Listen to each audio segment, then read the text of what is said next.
আপনি কি জাতীয় বিশ্ববিদ্যালয়ের অনার্স প্রথম বর্ষের ভর্তি ফর্ম পূরণ করেছেন? একটি ছোট ভুলের কারণে কি আপনার ভর্তির সুযোগটি হাতছাড়া হয়ে যেতে পারে? ঠিকানা, ইনকাম নাকি মাইগ্রেশন? কোন ভুলে বিপদ?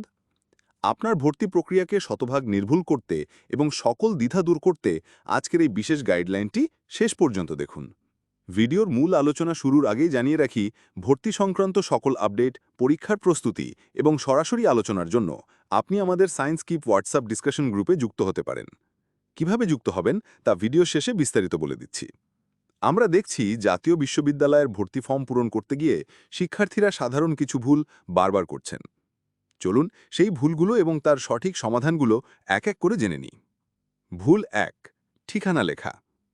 ভুল কাজটি হল অনেকেই স্থায়ী এবং বর্তমান ঠিকানা গুলিয়ে ফেলছেন, আবার ঠিকানা বাংলায় লিখছেন, যার ফলে প্রিন্ট করার পর ফর্মে কোনো লেখা আসছে না।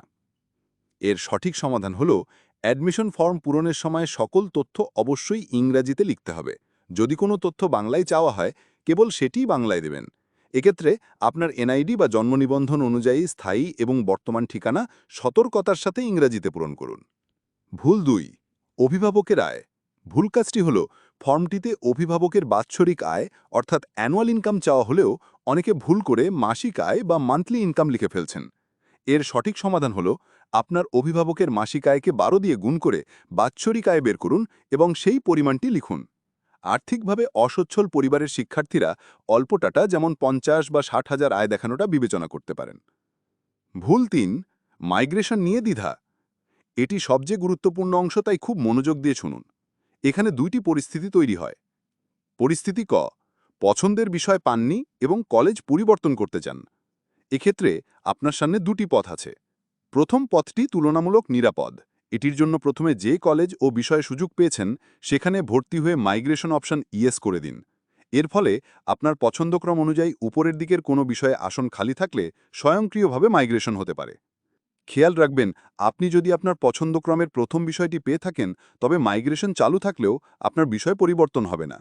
আর যদি পছন্দক্রমের দ্বিতীয় বা তৃতীয় বিষয় পেয়ে থাকেন এবং মাইগ্রেশন চালু করেন, তবে আপনার কলেজে আপনার চয়েস লিস্টের আগের বিষয়গুলোতে সিট খালি থাকা সাপেক্ষে আপনার মাইগ্রেশন চালু থাকায় বিষয় পরিবর্তন হতে পারে।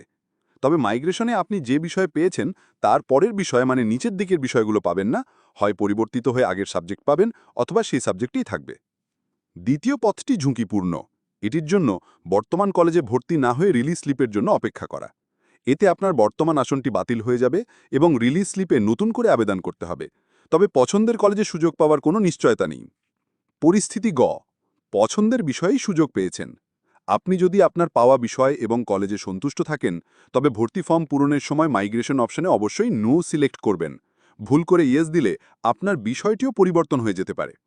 ভুল ৪, চূড়ান্ত ভর্তি নিয়ে ভুল ধারণা। ভুল কাজটি হল অনেকে ভাবেন অনলাইনে ফর্ম পূরণ করলেই ভর্তি নিশ্চিত হয়ে যায়। এর সঠিক সমাধান হল এটি সম্পূর্ণ ভুল ধারণা। অনলাইনে ফর্ম পূরণ করে সেটির প্রিন্ট কপি এবং প্রয়োজনীয় সকল কাগজপত্র নির্দিষ্ট তারিখের মধ্যে কলেজে সরাসরি জমা দিলেই আপনার ভর্তি চূড়ান্ত হবে, নইলে আপনার মনোনয়ন বাতিল হয়ে যাবে। আরও একটা কথা জানিয়ে দিই, কত টাকা ফি দিতে হবে এবং কিভাবে দিতে হবে এই বিষয়ের জন্য আপনার কলেজের নোটিশটি ভালোভাবে চেক করবেন। শুনুন, আপনার মনে ভর্তি সম্পর্কিত কোনো ধরনের জিজ্ঞাসা থাকলে আমাদের কমেন্ট করে জানাতে পারেন। এবার জানাই আমাদের হোয়াটসঅ্যাপ গ্রুপে কিভাবে যুক্ত হবেন। ভর্তি সংক্রান্ত যে কোনো আলোচনা বা এই ধরনের খুঁটিনাটি বিষয়ে সরাসরি সাপোর্ট পেতে এই ভিডিওর ডেসক্রিপশনে দেওয়া গুগল ফর্মটি পূরণ করুন। এটি পূরণ করলেই আপনাকে আমাদের এক্সক্লুসিভ ডিসকাশন গ্রুপে যুক্ত করে নেওয়া হবে। ভিডিওটি যদি আপনার উপকারে আসে, তবে একটি লাইক দিয়ে আমাদের উৎসাহিত করুন। আপনার বন্ধুদের সাথে শেয়ার করুন, যেন তারাও এই সাধারণ ভুলগুলো এড়িয়ে চলতে পারে। ভর্তি সংক্রান্ত সকল সঠিক ও নির্ভর আপডেট পেতে সায়েন্স কিপ ইউটিউব চ্যানেলটি সাবস্ক্রাইব করে রাখুন। আপনার ভর্তি প্রক্রিয়া সফল হোক এই কামনায় আজ এখানেই শেষ করছি। ধন্যবাদ আপনাকে।